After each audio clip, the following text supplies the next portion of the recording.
Stock market के अंदर tips से कोई प्रॉफिट नहीं बनता है। प्रॉफिट्स लॉन्ग टर्म में बनाने के लिए हमें फंडामेंटल एनालिसिस आना बहुत जरूरी है। टेक्निकल एनालिसिस से आप सिर्फ और सिर्फ अपने डे ट्रेडिंग को इम्प्रूवमेंट कर सकते हैं या शॉर्ट टर्म ट्रेड करने के लिए आप इम्प्रूवमेंट कर सकते हैं, लेकिन लॉन्ग टर्म में अगर पैसा बनाना है तो आपको फंडामेंटल एनालिसिस आना जरूरी है। तो क्या की पॉइंट्स हैं, एटलीस्ट फंडामेंटल एनालिसिस के बेसिक्स क्या हैं और क्या चीज हमें आनी चाहिए, वो इस वीडियो में आज हम डिस्कस करने वाले हैं। चलिए वीडियो शुरू करते हैं। Hello and welcome to my YouTube channel financial tools. आज के इस वीडियो में हम फंडामेंटल एनालिसिस के 5 बेसिक की पॉइंट्स को डिस्कस करने वाले हैं, जिनका नॉलेज हमें एटलीस्ट होना चाहिए। उन सभी से रिलेटेड हमने ऑलरेडी इस चैनल पर अपने वीडियोस बना के रखा हुआ है।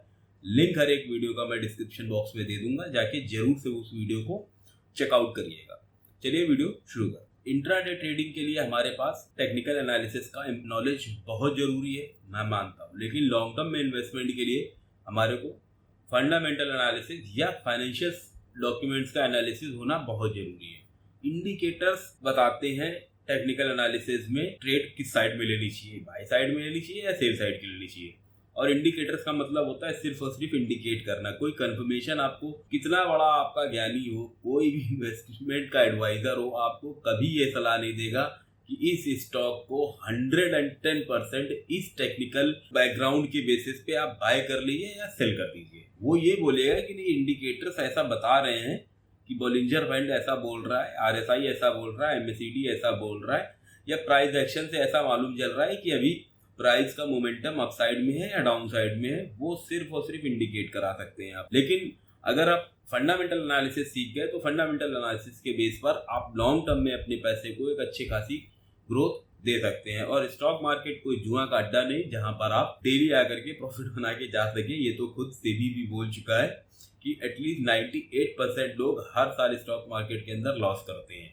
सिर्फ 2% ऐसे लोग हैं जो मार्केट से अंदर ट्रेडिंग वाले प्रॉफिट बना करके निकल रहे हैं, अदरवाइज 98% लॉस करके जाते हैं जो इंट्राडे ट्रेड करते हैं। लेकिन जो लॉन्ग टर्म इन्वेस्टर्स हैं, लॉन्ग टर्म इन्वेस्टर्स को के लिए अभी तक सेबी ने ऐसा कुछ नहीं बोला है, क्योंकि मार्केट सिर्फ और सिर्फ इन्वेस्टमेंट के लिए है, बहुत ज़्यादा कुछ करने के लिए नहीं। आप जो रेगुलर पैसा कमाते हो उसको इन्वेस्ट करने। तो चलिए फर्दर, ये बहुत ज़्यादा ज्ञानबाजी हो गई, अभी चलते हैं फंडामेंटल एनालिसिस के बेसिक की पॉइंट्स के ऊपर। फंडामेंटल एनालिसिस का जो सबसे पहला की पॉइंट है वो ये है कि सेक्टर का एनालिसिस सेक्टर आपको चूज करना पड़ेगा। लॉन्ग टर्म में अगर आप इन्वेस्ट करने जा रहे हैं तो एटलीस्ट आपको सबसे पहले आपको सेक्टर को आइडेंटिफाई करना होगा कि आप किस सेक्टर में इन्वेस्ट करने जा रहे हैं। लेट सपोज अगर मैं फार्मा की बात करता हूँ, जैसे कि मैंने चूज किया फार्मा इंडस्ट्री, मैं इस सेक्टर में इन्वेस्ट करूंगा। अब फार्मा मैंने एक सेक्टर आइडेंटिफाई कर लिया। अब उस सेक्टर के अंदर हमें एक कंपनी को आइडेंटिफाई करना होगा कि हम किस कंपनी में इन्वेस्ट करें। मान के चलता हूं कि मैं मैनकाइंड के अंदर इन्वेस्ट करूंगा और मैनकाइंड को मैंने आइडेंटिफाई कर लिया। अब मैनकाइंड के अलावा हमें अब उस मैनकाइंड कंपनी और फार्मा इंडस्ट्री के अंदर हमें उसके कॉम्पिटिटर्स देखने हैं। ये हमारा थर्ड पॉइंट है। कॉम्पिटिटर का एनालिसिस बहुत जरूरी है कि जिस कंपनी के अंदर हम इन्वेस्ट कर रहे हैं उसके कॉम्पिटिटर्स क्या क्या है, उनकी बुक्स कैसी है कंपैरेटिवली टू हम जिस कंपनी के अंदर इन्वेस्ट करने जा रहे हैं उस कंपनी के। चौथा है हमारा फाइनेंशियल डॉक्यूमेंट्स। फाइनेंशियल डॉक्यूमेंट्स के अंदर आपका कैश फ्लो का स्टेटमेंट हो गया, बैलेंस शीट्स हो गई, प्रॉफिट एंड लॉस हो गया, उसके अलावा पीई रेशियो हो गया, यानी वैल्यूएशन के जो मैट्रिक्स होते हैं हमारे, PE ratio, PB ratio, एप्टा, margin money, ये सारी चीजें, ऑर्डर बुक्स कितना अच्छा है उसका, फ्यूचर के अंदर कंपनी क्या प्लान कर रही है एक्सपेंशन को लेकर के, इन सारी चीजों को हम फाइनेंशियल डॉक्यूमेंट्स के अंदर रीड करते हैं। फाइनेंशियली डॉक्यूमेंट्स के ऊपर और फंडामेंटल एनालिसिस के ऊपर इस जो वीडियो को देख रहे हैं व्यूअर्स के लिए खुशखबरी ये है कि हमने ऑलरेडी अच्छी खासी वीडियोस अपने चैनल पर डाल रखे हैं। लिंक उनका डिस्क्रिप्शन बॉक्स में मिल जाएगा, आप जाकर के जरूर से चेकआउट। पांचवा जो हमारा सबसे मेजर पॉइंट है, किसी अच्छी कंपनी के अंदर या कोई भी कंपनी के अंदर इन्वेस्ट करने के पहले आपको देखना होगा क्या कंपनी सेबी के सारे रूल्स एंड रेगुलेशंस फॉलो कर रही है।